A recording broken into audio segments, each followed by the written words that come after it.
Bismillahirrahmanirrahim. Assalamualaikum warahmatullahi wabarakatuh dan selamat malam. Malam ini ya kita akan kembali diskusi dengan pengajaran mata kuliah sistem dan drainase pemukiman ya yang dibawakan tunggal oleh saya sendiri selama 16 pertemuan, di mana tetap ada mid dan final. Tapi kita akan lihat situasinya, apakah kita nilainya harus dibantu dengan mid atau kita balik sebagai tugas seperti mata kuliah sebelumnya. Di mata kuliah ini ya, untuk pertama kalinya saya akan menjabarkan atau mengajarkan pula ya sistem dan drainase pemukiman yang tetap berhubungan dengan mata kuliah yang lain. Seperti semester lalu itu sistem air, ya, terus perencanaan kota. Jadi masih ada sangkutannya. Nah, sebelum kita memulai, saya jelaskan dulu RPS-nya ya. Nah, RPS-nya ini ya, sehingga kalian dapat ya pencapaiannya itu mengidentifikasikan, merumuskan, dan memecahkan masalah di bidang rekayasa infrastruktur dan lingkungan dengan menerapkan prinsip teknik, sains, dan perhitungan salah satunya. Dan mampu menjelaskan sistem dasar dari drainase pemukiman. Begitu pula ya sumber-sumbernya dan cara pengukurannya ya dan perencanaan untuk drainase sebuah pemukiman. Nah, bahan kajiannya sudah saya siapkan. Nanti saya kirim ke Sistem Hills. Silakan di-download untuk dipelajari dengan referensi-referensi yang ada, ya. Sehingga untuk yang pertama ini, ya, mata kuliah yang pertama ini pengertian drainase pemukiman, ya. Nah, pencapaian pembelajarannya adalah mahasiswa mampu mengerti sistem dan drainase pemukiman. Mahasiswa mampu memahami dasar-dasar sistem dan drainase pemukiman. Di mana, ya, pengertian drainase itu berasal dari kata drainage, yang artinya mengeringkan, menguras, membuang, dan mengalihkan air ya, menurut Supirin 2003. Drainase merupakan sebuah sistem yang terdiri atas serangkaian bangunan air yang berfungsi untuk menangani persoalan kelebihan air, baik kelebihan air yang berada di atas permukaan tanah atau yang di bawah permukaan tanah. Nah, kelebihan air dapat disebabkan oleh volume hujan yang tinggi atau durasi hujan yang lama. Secara teknik, drainase didefinisikan sebagai ilmu yang mempelajari tentang usaha untuk mengalirkan air yang berlebihan pada suatu kawasan sehingga lahan dapat difungsikan secara optimal. Nah, drainase umumnya banyak disebut, salah satunya itu drainase perkotaan, ya, urban drainage, yang banyak kita dengar di mana-mana. Yang mana didefinisikan sebagai ilmu drainase yang khusus pengkajiannya pada kawasan perkotaan, ya, urban. Yang erat kaitannya dengan kondisi lingkungan yang ada di kawasan kota. Ya. Jadi desain drainase perkotaan itu memiliki keterkaitan dengan tata guna lahan, rencana tata ruang kota, dan kondisi sosial ekonomi budaya masyarakat. Jadi ini tetap berhubungan dengan tata ruang kota ya, tata guna lahan, ya, rencana tata ruang kota, ya. Namun lebih luas nanti akan menyangkut aspek kehidupan di kawasan perkotaan. Jadi sosial juga masuk. Nah, fungsi dari drainase secara teknis ya di kawasan perkotaan itu yaitu mengeringkan bagian di wilayah kota. Maksudnya mengeringkan ini maksudnya ya bukan mengeringkan ya kayak musim kering, tapi maksudnya saluran yang ke sana itu tidak menumpuk. Jadi ada alirannya, ya. Jadi makanya dia bilang mengalirkan kelebihan air permukaan ke badan air terdekat agar tidak terjadi banjir. Gitu maksudnya. Nah, terus juga mengendalikan erosi tanah, kerusakan jalan dan bangunan yang ada. Mengelola sebagian air permukaan akibat hujan agar dapat dimanfaatkan untuk persediaan air dan kehidupan akuatik. Ya, jadi proses ekosistem tetap berjalan. Sekalipun meresapkan air permukaan untuk menjaga kelestarian air tanah. Nah, di sini drainase perkotaan itu memiliki sasaran menurut IPWA 2013, yaitu menjaga jumlah dan kualitas air limpasan permukaan agar kualitas lingkungan hidup, sosial, dan ekonomi dapat terpelihara, ya. Menghindari banjir dan dampak-dampaknya. Terus penataan fasilitas yang aman bagi masyarakat di sekitarnya, ya, dan mampu menangani genangan air maupun luapan sungai. Nah, ini pun juga memelihara sumber daya air, khususnya agar siklus hidrologi berputar dengan normal. Ini paling penting, ya. Sehingga ekologi dan ekosistem itu berjalan seirama, ya, balance. Dan mendapatkan fasilitas drainase yang layak dari aspek teknis, ya, ekonomi, sosial, dan lingkungan. Jadi ini ada 4 ya, dari sisi teknis, ekonomi, sosial, dan lingkungan. Nah, tunggu dulu ya, kayaknya ada yang masuk. Oke.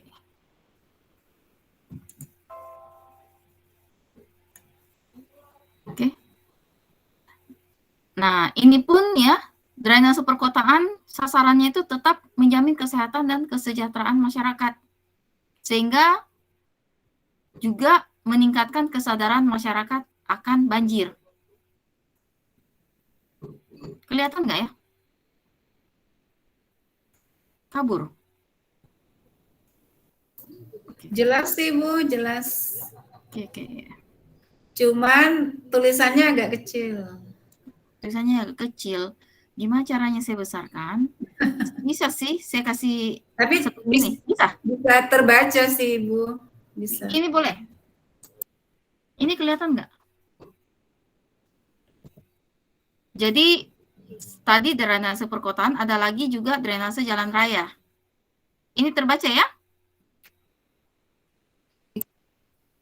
Terbaca, Ibu, sangat jelas terbaca.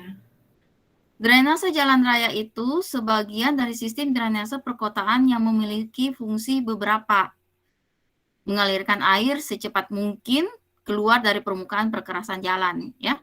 Mencegah aliran air yang berasal dari daerah pengaliran sekitar jalan masuk ke daerah perkerasan. Mencegah kerusakan lingkungan di sekitar jalan akibat aliran air. Dan menjaga kondisi struktur perkerasan jalan raya dan bangunan fasilitas lainnya. Nah, di sini juga kita pelajari jenis drainase itu menurut berbagai macam. Seperti jenis drainase menurut sejarah terbentuknya.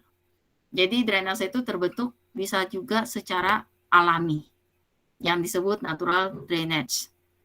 Itu yang terbentuk tidak ada campur tangan manusia. Jadi dia terbentuk dengan sendirinya, jadi berbentuk aliran, ya.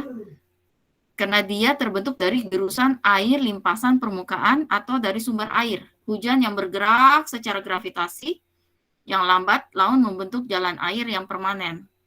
Nah, kita lihat di sini gambarnya, ya, gambarnya ini. Jadi dia airnya membentuk dengan sendirinya, ya. Keadaan dan sifat aliran dalam saluran drainase alami sulit untuk dipelajari. Jadi ini memang karena dia dengan alami, kita sulit untuk prediksi, ya. Nah, bagaimana dengan drainase buatan, kalau disebut artificial drainage? Ini sistemnya pembuangan yang dibuat oleh manusia berdasarkan analisis ilmu hidrologi dan hidrolika untuk maksud tertentu. yang lalu pernah kita pelajari di mata kuliah sistem air, ya, aliran air dengan pembentukan aliran sampai sistemnya dia kemana untuk perputaran air yang dari air kotor menjadi air bersih, ya. Nah, yang ini ya, jadi bentuknya ini yang dari yang biasa kita sampingnya itu seperti saluran selokan, ya. Terus atau saluran samping jalan dari bahan pasangan, batu kali, bata, dan beton yang biasa kita lihat di pinggir-pinggir jalan atau di pinggir-pinggir pemukiman, ya. Yang dilengkapi biasanya dengan gorong-gorong, bak kontrol, manhole, terjunan, sumur resapan. Sudah pernah lihat semua kan ini kan? Sistem-sistem drainase yang di sekitar-sekitar kita. Nah, bagaimana drainase menurut letaknya? Tadi menurut sejarah. Nah, menurut letaknya, drainase itu terbagi beberapa. Jadi, drainase permukaan tanah atau disebut surface drainage, yang mana berfungsi mengalirkan air dari limpasan permukaan. Nah, ini menggunakan analisis hidrolika pengaliran yang dengan menggunakan hukum saluran terbuka, jadi open channel. Nah, bagaimana? Yang kedua, itu drainase bawah permukaan tanah. Ya. Izin Bu, slide-nya enggak jalan Bu. Ya? Slide-nya enggak jalan Bu. Oh, nggak jalan di sini.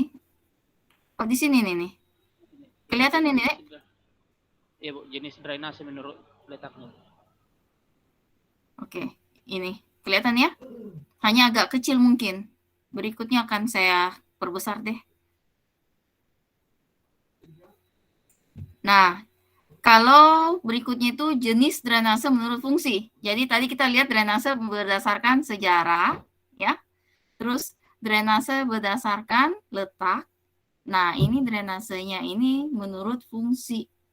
Fungsinya itu salah satunya itu drainase terpisah. Ya, single.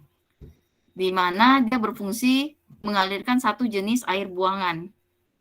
Misalnya air hujan, ya, atau limbah cair saja. Nah, limbah cair dari perkotaan dapat bersumber dari limbah domestik atau limbah industri. Ini contohnya ya. Jadi dia hanya satu sumber. Nah, tapi keuntungan dari sistem ini adalah pembangunannya, pengoperasiannya itu lebih mudah. Ya. Kedua, mengurangi bahaya bagi kesehatan masyarakat karena hanya satu sumber. Ya, nggak mudah dideteksi. Terus tidak ada tambahan beban kapasitas. Jadi dia monoton. Ya. Nah, bagaimana dengan drainase campur atau multifungsi? Nah, ini dia mengalirkan beberapa jenis air buangan secara bersamaan ataupun bergantian. Jadi beda. Tadi satu arah, yang ini sumbernya banyak. Nah, fungsinya lagi, kalau dilihat ditinjau dari segi biaya. Kalau di atas permukaan, pasti sistemnya lebih ekonomis daripada yang terpisah ya. Karena ini dia hanya membuat satu saja ya untuk beberapa sumber aliran atau sumber buangan. Dan konsentrasi pencemar pada air limbah menjadi lebih kecil kalau kejatuhan air hujan.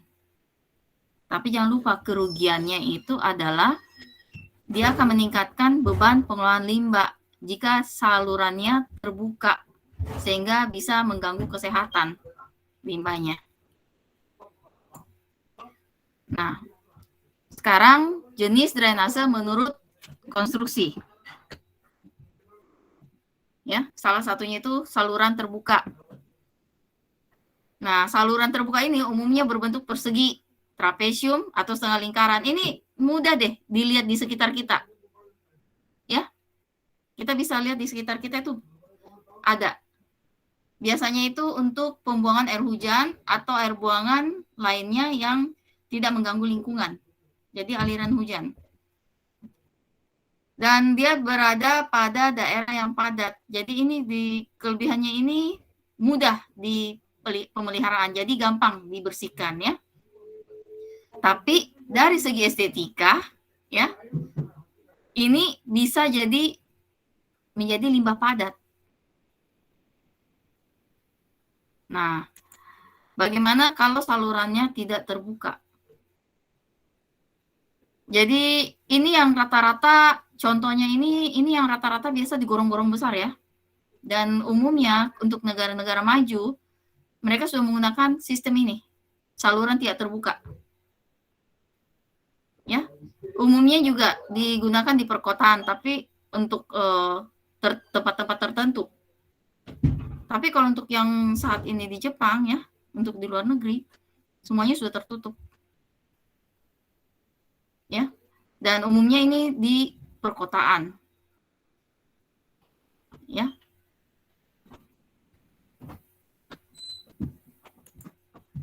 Nah, jenis drainase menurut daerah pelayanan. Ya, ada minor, pasti ada mayor. Nah, minor itu melayani suatu kawasan di dalam perkotaan yang telah terbangun. Jadi, drainasenya ini melayani perkotaan yang sudah dibangun, bukan sebelum jadi kota ya. Jadi contohnya itu pemukiman. Kalau kita di Indonesia umumnya, yang kita bangun dulu pemukimannya dulu, baru terakhir salurannya, ya enggak? Ya. Nah, ini dibagi berdasarkan luasan daerah yang dilayani. Jadi ada saluran induk, terbagi lagi ya, terus saluran cabang yang sekunder, atau saluran awal, tersier, yang melayani daerah pengaliran seluas 0-5 hektar. Jadi ada standarnya ya. Saluran yang melayani daerah pengaliran itu yang areanya sebesar apa. Nah, ini juga biasa disebut drainase lokal. Nah, bagaimana dengan drainase mayor? Drainase mayor ini mengumpulkan air buangan dari jaringan drainase minor. Jadi yang minor-minor ini menyambungnya ke yang mayor, seperti sungai, danau, laut, buangan, ya. Dan ini bisa berupa saluran buatan manusia ataupun saluran alam. Jadi bisa dia terbentuk sendiri, yang tadi saya sebutkan natural, atau dibuatkan aliran. Nah, terbagi dua. Untuk yang drainase mayor 1, pengalirannya itu seluas 100 hektar atau lebih. Dan mayor 2 melayani sekitar 50-100 hektar. Ya, debitnya. Nah, jaringan drainase sebagai bagian dari struktur perkotaan. Jadi, pada suatu pembentukan perencanaan kota atau suatu pembuatan wilayah itu, jaringan drainase itu merupakan salah satu struktur perkotaan. Kita bisa lihat di RURTK ya, yang namanya map drainase, di mana secara geografis ya, yang penduduknya rapat, rumah-rumahnya berkelompok-kelompok, dan mata pencaharian penduduknya bukan pertanian, yang disebut kota ya, itu semuanya mengalami pertumbuhan yang pesat, urbanisasi menjadi besar, sehingga terjadi rekonstruksi kota besar secara demografis, fisik, maupun ruang. Nah, inilah yang meningkat terus-menerus. Sehingga ya, struktur kota, tata kota itu ya, terbagi pengaturan ruang publik, privat di dalam kota, serta konektivitasnya dan aksesibilitasnya. Nah, perencanaan tata ruang kota melibatkan itu multidivisi, multi ilmu ya, termasuk yang saya sebutkan tadi, wilayah kota, arsitektur, teknik sipil, ekonomi, politik, dan sosial. Ini salah satunya ini elemen dari perencanaan wilayah kota, ya, seperti ruang publik, transportasi, dan landscape. Ini akan dibahas kembali pada saat Anda mengambil mata kuliah perencanaan wilayah dan tata guna lahan. Ya, kalau misalkan jurusannya ke sana. Itu akan dibahas kembali bagaimana pengaturan ya tata ruang kota dengan penggunaan atau perubahan-perubahan lahan yang saat ini ada.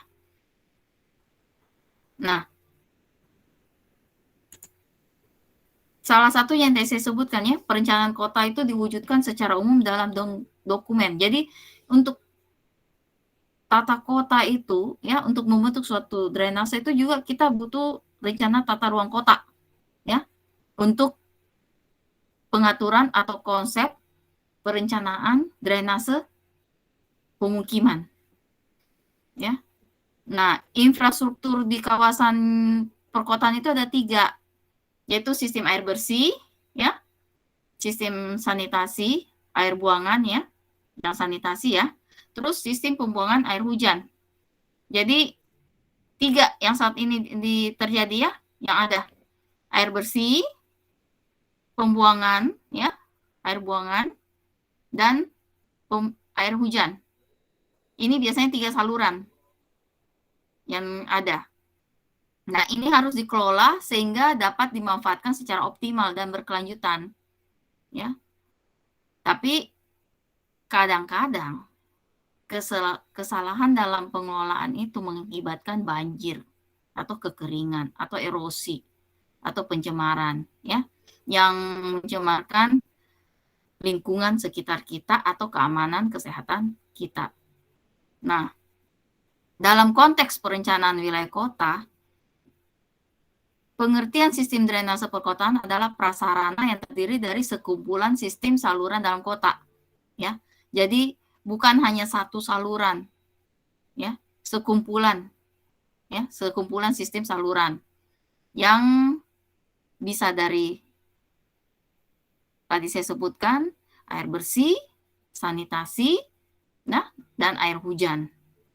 Nah, sistem tersebut bisa berada dalam batas administrasi pemerintahan. Jadi dibuat per area. Jadi dilihat per kecamatan, dibuatkan saluran per kecamatan, terus nanti dibikinkan seperti kontrol untuk disalurkan ke yang saluran mayor tadi. Nah, salah satunya itu ya, yang tadi kita lihat ini misalkan kota ya atau wilayah. Ini pertama itu salurannya itu yang kita lihat itu batas daerahnya ya, ada batasnya sesuai RUU TK. Dan sekitar perumahan itu sudah dibikinkan drainase lokal ya, lokal ini. Terus ada sungai ya, tempat mengalir untuk drainase yang ini ya, sungai ya, yang mengalir ke laut. Jadi salurannya larinya ke sungai dulu. Nah, bagaimana kalau yang klaster? Nah, kalau yang klaster ya, kita lihat klaster itu dia saluran dari yang kecil, jadi seperti daun ya. Jadi dia mengalir ke gorong-gorong yang lebih besar, terus mengalir ke yang lebih besar lagi ya. Dan salah satunya datarannya rendah. Nah, seperti ini. Bagaimana ini profil memanjang Sungai Ciliwung ya. Bagaimana air, kita lihat sini ya, air hujan turun di upstream ya.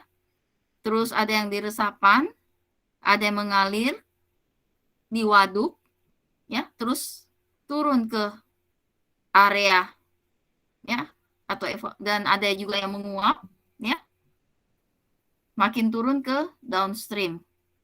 Nah, biasanya ini ada kanal-kanalnya. Setelah itu turun lagi ke pesisiran pantai, laut, buangan terakhir. Ya, untuk air hujan.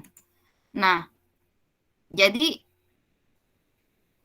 perencanaan dan pembangunan drainase perkotaan itu banyak dihadapkan pada masalah kompleks bangunan dan infrastruktur di perkotaan akibat pertumbuhan kawasan ya, yang pesat. Nah, perencanaan sistem drainase perkotaan masih dilaksanakan secara parsial antara satu kawasan dengan kawasan lainnya dan belum dilaksanakan secara terpadu. Ini yang umumnya menjadi permasalahan di perkotaan, drainase perkotaan. Jadi, pengelolaan drainase itu harus dilakukan secara terintegrasi, mulai dari tahap pembuatan rencana induk, studi kelayakan, perencanaan detail, bangunan, dan pemeliharaan. Jadi ini masuk semua dalam perencanaan tata kota, ya. Dan yang seperti disampaikan di SNI ya, mengenai perencanaan umum drainase perkotaan, idealnya rencana induk kota, sistem drainase perkotaan itu harus dikembangkan salurannya secara sendiri. Mulai dari air hujan masuk ke solokan atau parit sampai meresap ke dalam tanah kembali atau mengalir ke sungai yang bermuara ke laut. Sebagai sistem penanganan drainase tidak dapat dilakukan secara individual, wilayah per wilayah, nggak bisa. Jadi dia harus memang continue pembuatannya, berkelanjutan. Ya. Nah, di samping masalah-masalah yang dihadapi, perencanaan drainase di perkotaan itu adalah meningkatnya debit banjir akibat curah hujan.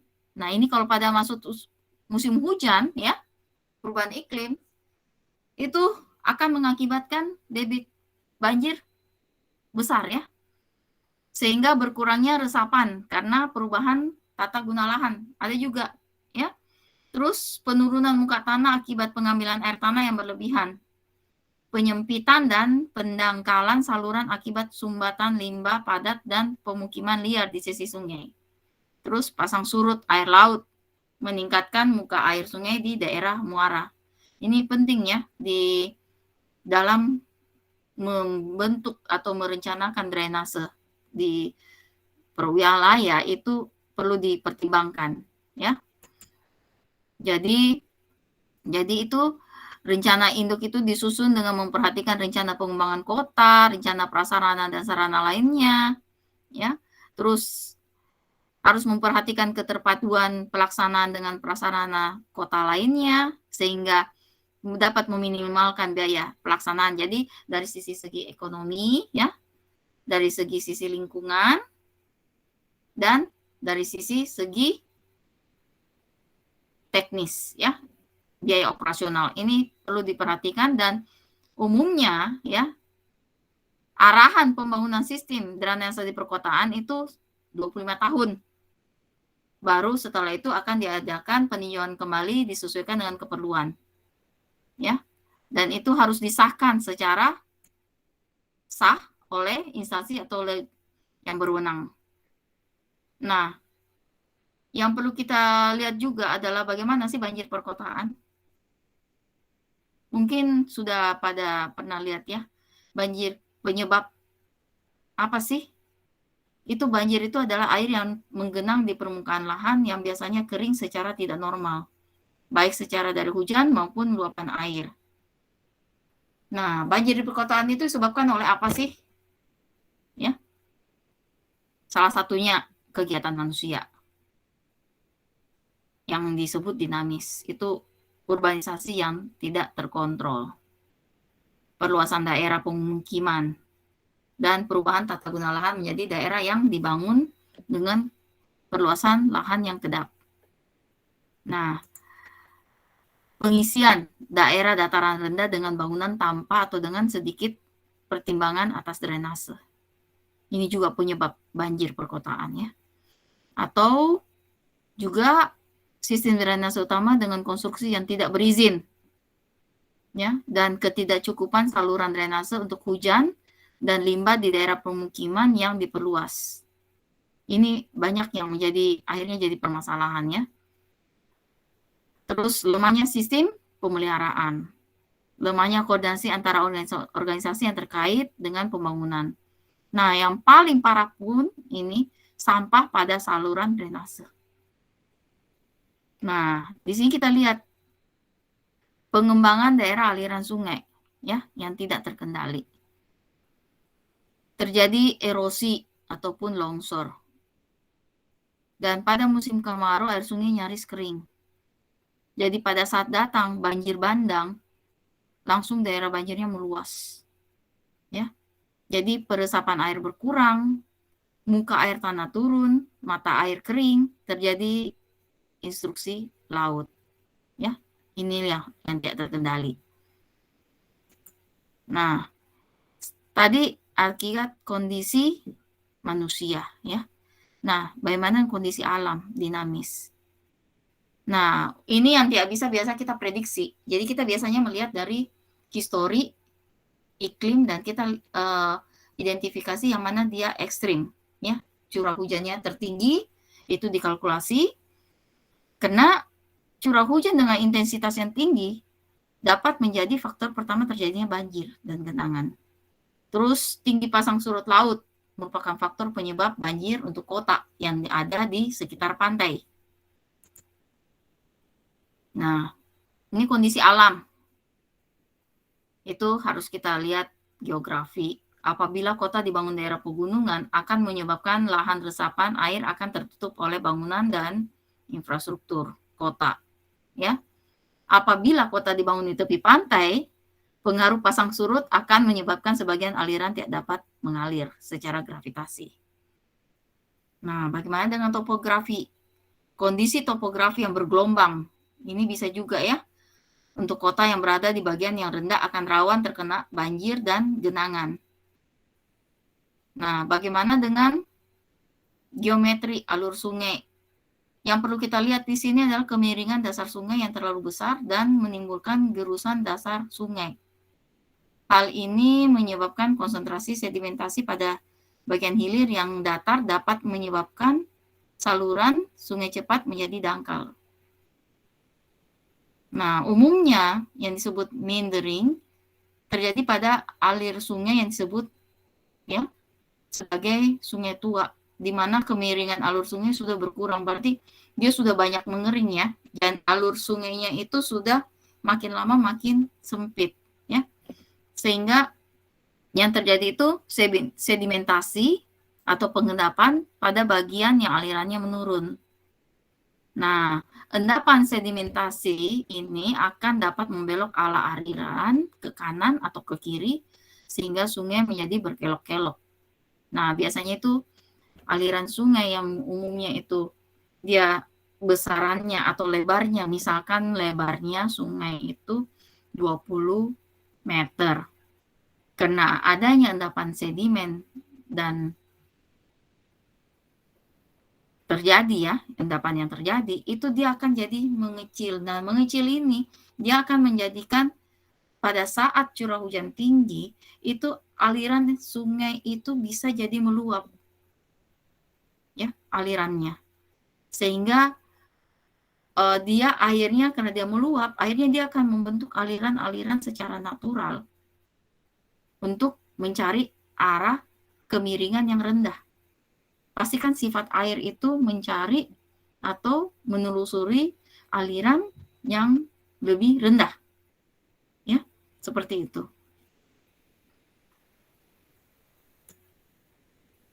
Bahan materinya nanti akan saya masukkan ke HIRS, jadi bisa dibaca kembali ya semuanya. Sebelum saya lanjut lagi ya, sampai sini ada yang mau ditanyakan, Dek? Ini kita masih mempelajari dulu ya, namanya pengertian. Sehingga dimana kita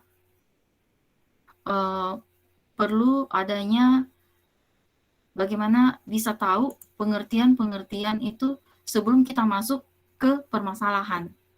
Karena berikutnya akan saya ajarkan bagaimana membuat konsep ya, konsep untuk drainase sebuah pemukiman. Dan itu ada hubungannya dengan perencanaan kota yang ada. Jadi nanti kita bikin seperti tugas besar ya. Jadi kita membuat konsep sehingga kita bisa mengerti sistem drainase pemukiman yang mana cocok kira-kira untuk misalkan daerah pegunungan ya atau daerah pantai, terutama di daerah perkotaan. Perkotaan itu kan ada juga areanya ya, ada yang 100 hektar, ada juga yang puluhan hektar. Jadi berbeda ya. Konsepnya pun berbeda, tapi intinya dasarnya sistemnya sama. Ada yang ya silakan deh. Izin Bu, Syahrir Bu. Iya. Silakan, Syahrir. Ya. Ya, Assalamualaikum warahmatullahi wabarakatuh. Waalaikumsalam. Selamat malam. Terima kasih Bu untuk teman-teman sekalian. Ibu, saya mau bertanya terkait soal jenis-jenis saluran tadi yang tersier, primer, dan sekunder tadi Bu, yang disampaikan di awal-awal. Ada 3 tadi itu. Dia yang berdasarkan ini dia yang ini nih. Sorry.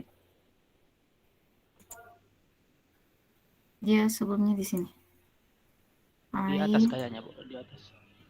Di atas ya, tersier, sekunder, tunggu ya. Kita lihat dulu. Oh ini nih, sorry. Ini ya, yang berdasarkan menurut pelayanan. Ya, kenapa deh? Iya ini Bu. Ya, ini Bu dari segi, waduh maaf Bu, kendaraan. Mungkin dari segi teknis Bu, saya mau tanyakan ini dari ketiga-tiganya ini untuk saluran tersier, sekunder, dan primer. Bagaimana tinggi, lebar, dan kedalamannya Bu? Nah, untuk ketiga-tiganya ini Bu. Oke. Jadi ini kita lihat dulu ya deh, daerah yang misalkan yang dinamai saluran induk cabang awalan itu ya, itu yang induk itu yang sumbernya masuk langsung ke dari buangan, misalkan apakah air hujan yang langsung masuk ke saluran ya, saluran kecil, terus nanti dia akan mengalir ke area yang, jadi dia ini sudah yang besar, jadi dia masuk dulu dari yang ini nih, kebalikan. Jadi dia kebalikannya itu masuk dulu di tersier awal. Ya. Jadi saluran itu yang misalkan ini pemukiman ya, suatu pemukiman. Nah, pemukiman ini salurannya kan ini contohnya ya yang saya perlihatkan di sini. Ini paling ini. Nah, ini yang disebut adalah saluran tersier. Saluran kecil yang dari area yang kecil. Ya. Dari area kecil, dia akan mengalir ke area yang sekunder. Ini yang sekunder. Ya, ke sini. Setelah itu, dia akan mengalir ke aliran yang primer. Yang primer. Menuju ke buangan besar. Seperti ini contohnya. Kalau misalkan dia dalam perkotaan. Tapi kalau misalkan dia hanya misalkan desa, satu desa, biasanya itu dia langsung saluran tersier, saluran awal, langsung menuju ke sungai. Kalau di daerah pedesaan. Itu akan kita lihat nanti di tata guna lahan ya. Jadi dia itu, salurannya itu dari yang kumpulan kecil, dia akan mengalir ke saluran yang besar untuk pengaliran ke buangan terakhir. Ini untuk limpasan air hujan atau limpasan buangan dari sanitasi juga bisa. Ya, hanya jangan lupa sebelum masuk ke air sungai, sebelum masuk ke aliran sungai, itu biasanya itu ada filter dulu. Nggak bisa langsung buang karena akan mencemari sungai. Makanya ada biasanya kita sebut itu bak-bak kontrol. Untuk mengendapkan dia punya sedimen, kotorannya, atau memfilter. Seperti itu. Pernah nggak semester lalu ambil mata kuliah sistem air nggak?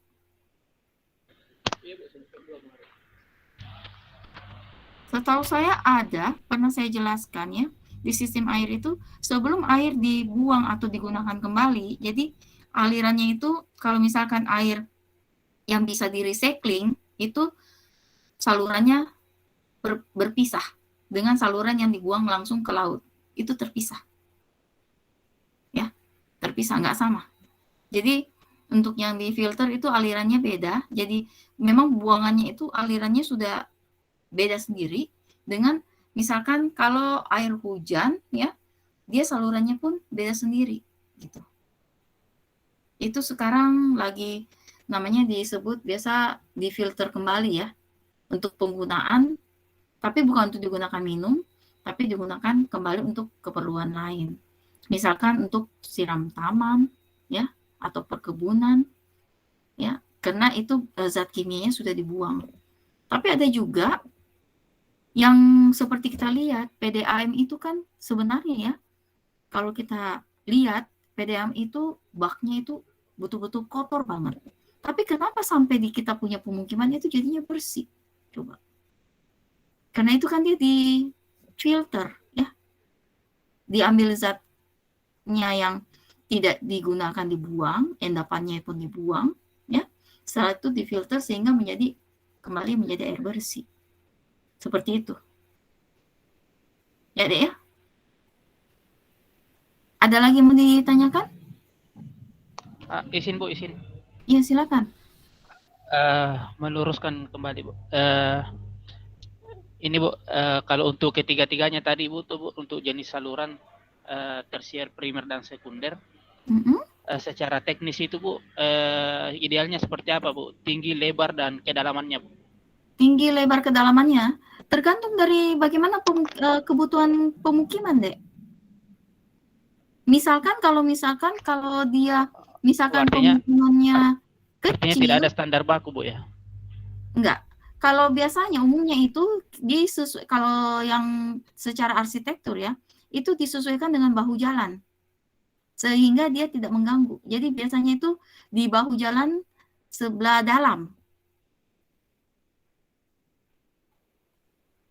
Nah, ada juga ya yang tadi saya sebutkan, dia menggunakan sistemnya seperti ini. Ini terbuka. Ya. Ini pada saat kita membuat ini besaran, ini akan dihitung dulu debit air yang untuk dialirkan ini berapa banyak. Harus dihitung dulu. Nggak bisa asal bangun. Jadi ini harus dilihat dulu. Selama ini pasti ada. Selama ini pembuangan di sekitar situ itu debitnya sekitar berapa, ya, sehingga itu nanti akan dianalisis sehingga rupanya dia butuh ruang ya untuk ruang yang bisa menampung berapa debit atau berapa kubik dalam volumenya, seperti itu. Nah, yang sekarang kalau Anda bertanya seperti yang saya lihat langsung ya di Jepang. Di Jepang itu dia tertutup segini, tertutup. Dan pada saat pernah saya lihat dia buka, ya, itu yang bundar ini, itu orang bisa masuk ke bawah. Tapi memang ukuran orang dewasa ya, jadi nggak bisa 2 orang, hanya 1 orang. Jadi pakainya tangga kayak tangga monyet. Nanti di bawah itu gorong-gorongnya besar banget, bisa berdiri. Jadi untuk wilayah pemukiman, mungkin yang daerahnya padat, dia langsung nggak pakai yang kecil lagi ya, dia langsung besar, langsung jadi seperti kalau di sini kan apartemen. Jadi dia pasti yang dari apartemen gorong-gorong kecil itu nanti akan masuk ke gorong-gorong besar langsung ke pinggir jalan. Dia punya yang besar. Jadi nggak lagi dia seperti yang tadi tersier, dia langsung ke besar. Nanti dari yang besar dialirkan yang lebih besar lagi, apakah dibuang ke laut atau tapi dia terbagi. Jadi kalau air hujan itu larinya kemana, air pembuangan sanitasinya itu salurannya kemana. Jadi memang beda salurannya, saluran pembuangan air sanitasi dengan kemungkinan kalau hujan. Gitu. Jadi ini untuk membuat luasannya nih dihitung dulu debitnya yang akan bisa ditampung dengan jumlah penduduk pemukiman ya, bukan penduduk, pemukiman penggunaannya atau kapasitas yang biasa setiap hari itu kira-kira berapa debit. Itu ada standarnya. Biasanya pemukiman itu kalau misalkan area 5 sampai 10 hektar, itu ada standarnya bahwa debitnya itu udah dihitung ya, sudah ada tertulis standar itu secara arsitektur. Itu kalau misalkan dia debitnya kalau perumahan itu kan debitnya nggak terlalu banyak ya, karena dia lebih banyak aliran rumah tangga dengan sanitasi. Jadi yang hitungannya itu pemukiman itu ada yang padat, ada yang juga nggak padat. Kan pemukiman gitu kan, kalau misalkan kita di perumahan kumuh atau pemukiman yang padat, itu kan berarti debit airnya yang dibutuhkan untuk keluarannya itu besar. Tapi kalau misalkan daerahnya yang tidak padat, debit airnya itu kecil, berarti otomatis juga dia akan membuat solokannya atau salurannya itu sesuai kebutuhan debit dengan ada standar misalkan yang disebut itu misalkan toleransi berapa persen dari pembangunan. Jadi misalkan pun meluap itu tidak mengganggu saluran atau tidak mengganggu lingkungan kanan kiri, seperti itu. Itu ada hitungannya. Begitu deh ya.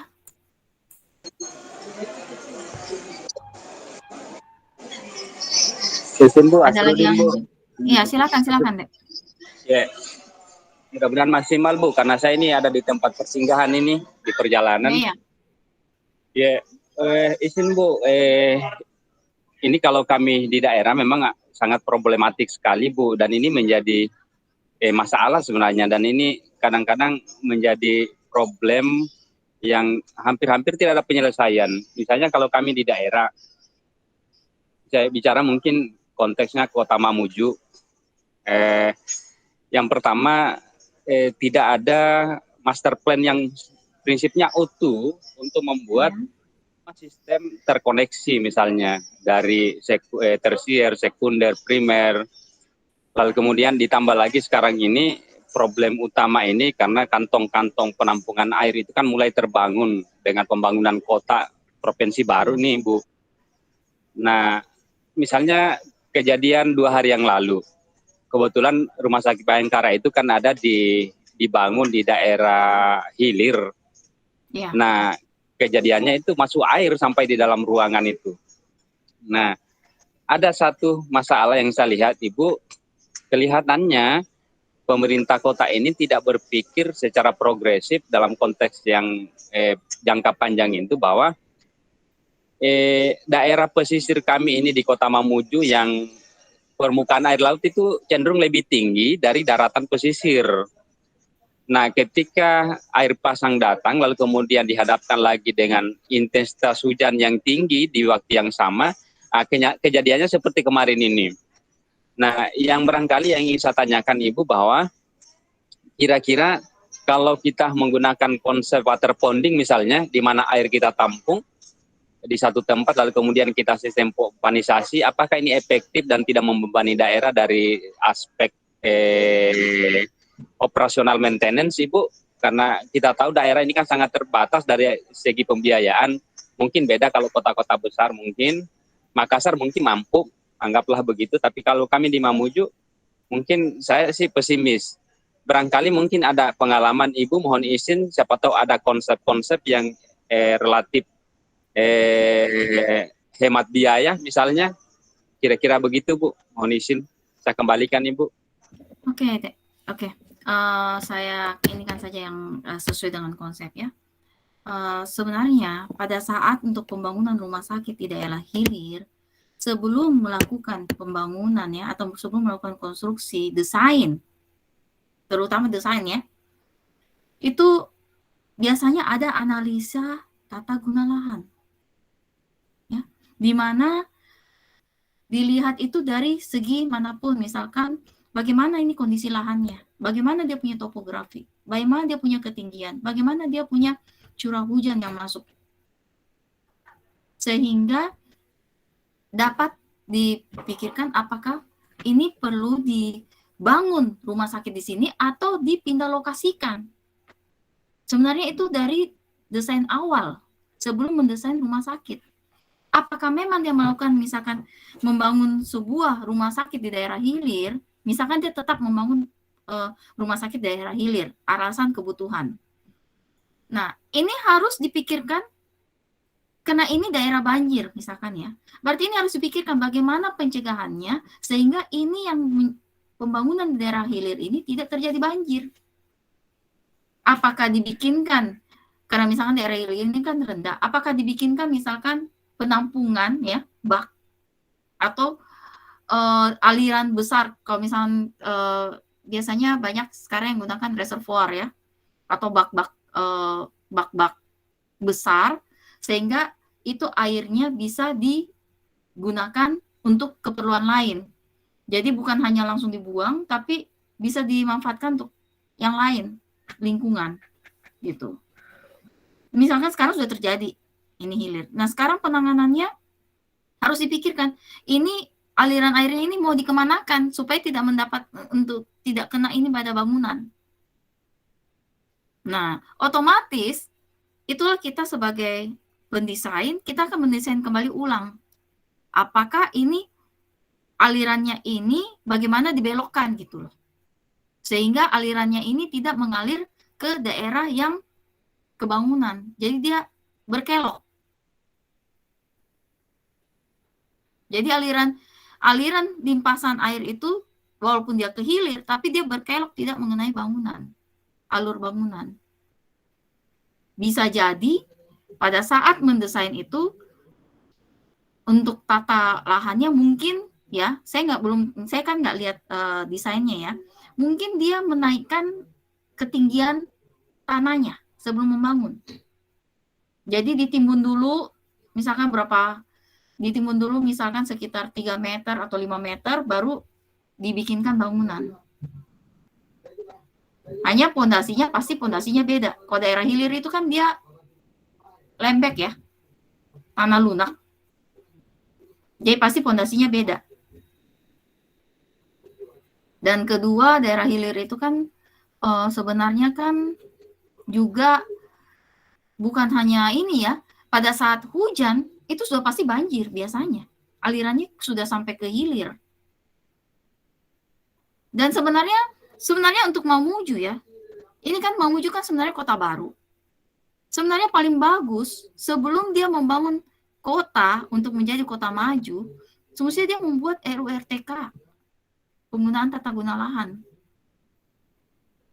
Sehingga pada saat pembangunan atau terjadi pengembangan kota, itu sudah terarah. Itu yang disebut namanya awal pembangunan. Semestinya dari ininya sudah ada sih, Dek. Jadi kecuali kalau dia nggak perhatikan ya, kalau dia nggak perhatikan tata ruang kota, tapi yang setahu saya itu pasti ada.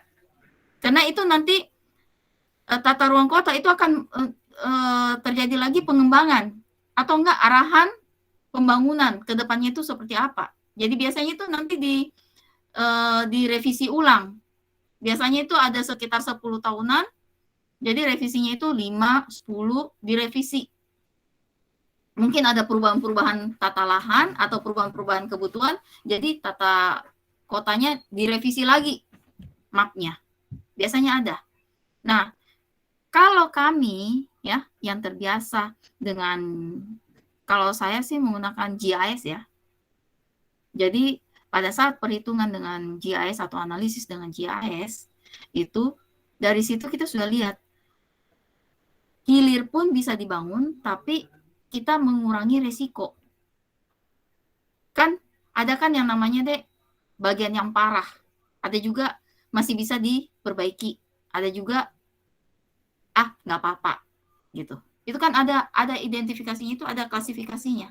Nah, ini saya nggak tahu hilirnya ini apakah hilir yang maksudnya yang kondisinya kriterianya parah, atau yang hilir ini yang kondisinya kalau hujan dia hanya luapannya kecil. Ini yang kita tidak tahu. Seandainya misalkan sebelumnya dianalisa seperti GIS ya, yang data spasial semua masuk semua, data topografi, tata guna lahan, data transportasi dan lain-lain, itu akan terlihat bahwa rupanya yang bisa dibangun itu hilirnya hilir bagian mana gitu loh. Itu semuanya ada ininya, konsepnya, sehingga bisa membentuk suatu konsep sebelum jadi desain. Nah, ini yang kita tidak tahu. Jadi kalau mau misalkan bagaimana pencegahannya atau bagaimana penanganannya, kita harus kembali ke konsep dasarnya. Konsep dasarnya mana, lokasinya di mana, bagaimana bangunannya terletaknya di hilir bagian mana, itu harus kembali dicek ulang, baru bisa dibikinkan konsep baru untuk mendesain bagaimana untuk mengurangi. Kalau tidak bisa mencegah lagi karena sudah terbangun, bagaimana untuk mengurangi risk terparah atau risk terbesar. Jadi mengurangi resiko. Seperti itu. Ya Pak ya, Asrudin? Ya Bu, ya Bu. Ya, Bu. Tapi sebenarnya kalau Mamuju sudah pembangunan semestinya sih ada ya tata kotanya dari awalnya, karena dia kan berkembang terus. Iya, kalau boleh saya cerita Bu, awalnya Rumah Sakit Bayangkara. Iya. Memang waktu apa yang Ibu sampaikan memang benar sekali Bu. Ini memang pembangunan yang sifatnya tergesa-gesa yang dipaksakan oleh Mabes Polri waktu itu.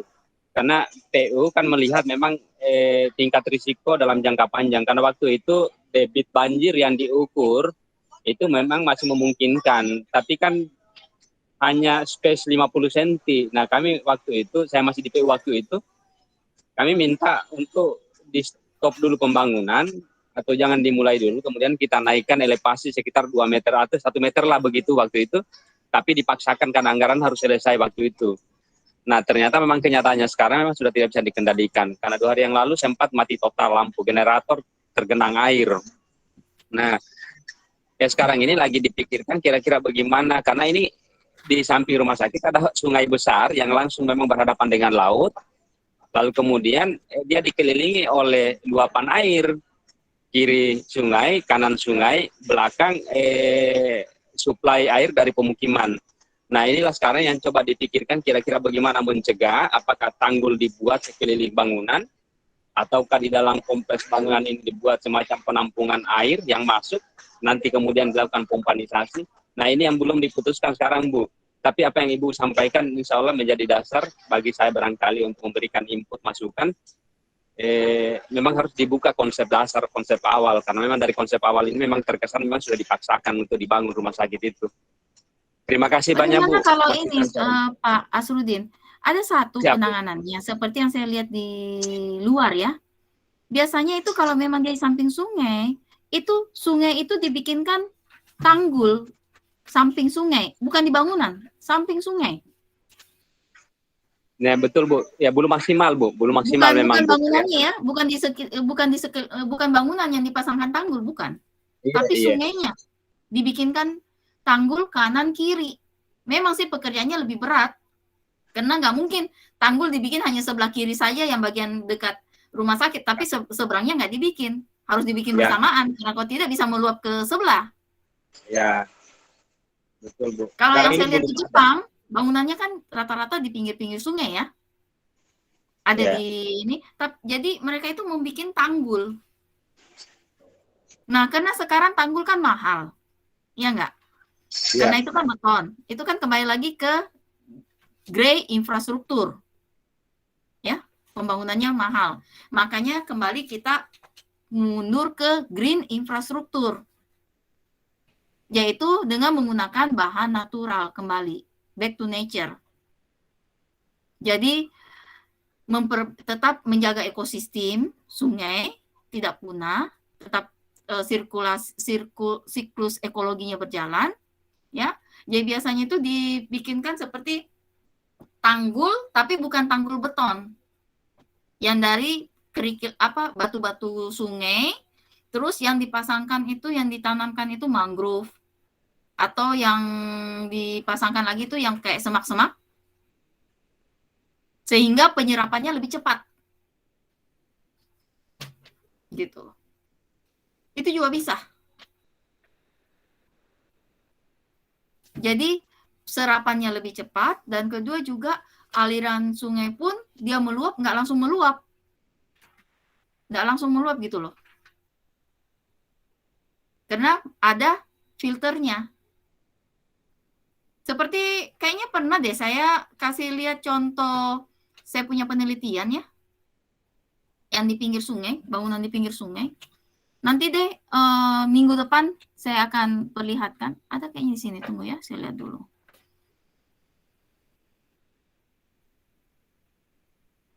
Tunggu dulu ya, saya lihat dulu. Nah, nanti Bu apa namanya?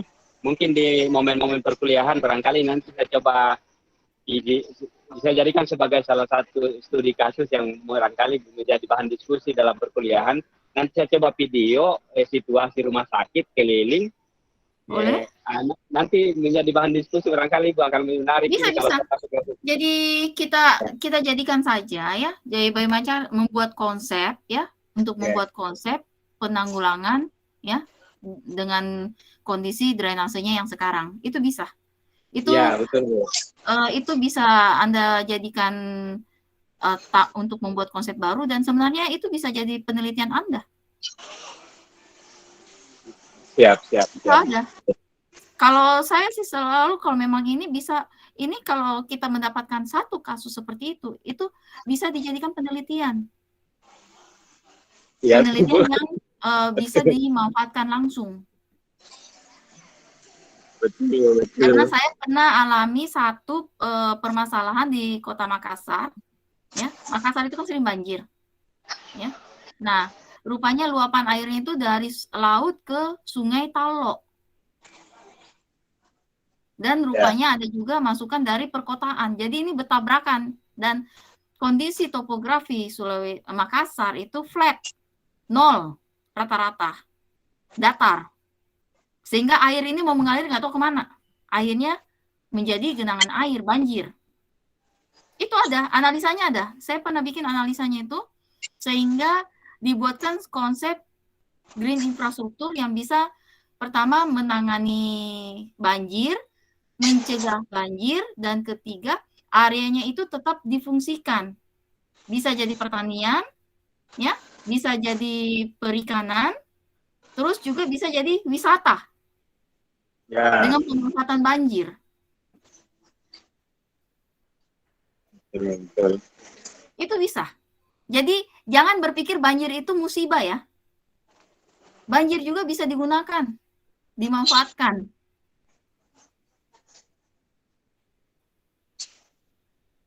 Oke? Siap Bu. Iya. Nanti saya coba nanti ambil video, nanti saya share di perkuliahan Bu nanti. Boleh. Ya. Oke Mas, yang lain bagaimana? Ada lagi yang mau bertanya? Saya Bu. Ya silakan. Ya, gantung sharing dari teman-teman tadi. Ya. Saya mau ambil contoh kasus yang ada di Jakarta ini Bu. Ya. Nah, Jakarta kita kenal juga sering terjadi banjir karena luapan Sungai Ciliwung, dan memang kondisi Jakarta juga itu lebih tinggi permukaan air laut dibanding daratan. Kalau melihat di Jakarta, saluran terbuka, tertutup, baik yang primer, sekunder, ataupun tersier cukup banyak sudah. Tapi untuk mengendalikan banjir juga, sehingga beberapa dibangun yang namanya kolam retensi atau kolam resapan, atau juga dibangunkan biopori. Biopori itu adalah lubang-lubang kecil biasanya di beberapa taman-taman kota dibangunkan, tapi itu juga tidak menjadi solusi. Nah, yang lain juga di Jakarta itu akhirnya dibangunlah stasiun pompa. Stasiun pompa seperti yang ada di Ancol. Stasiun pompa dengan debit besar, dengan kadar atau genangan air tertentu, pompa itu difungsikan untuk membuang air, mengembalikan ke badan air, ke laut, atau dialirkan ke sungai.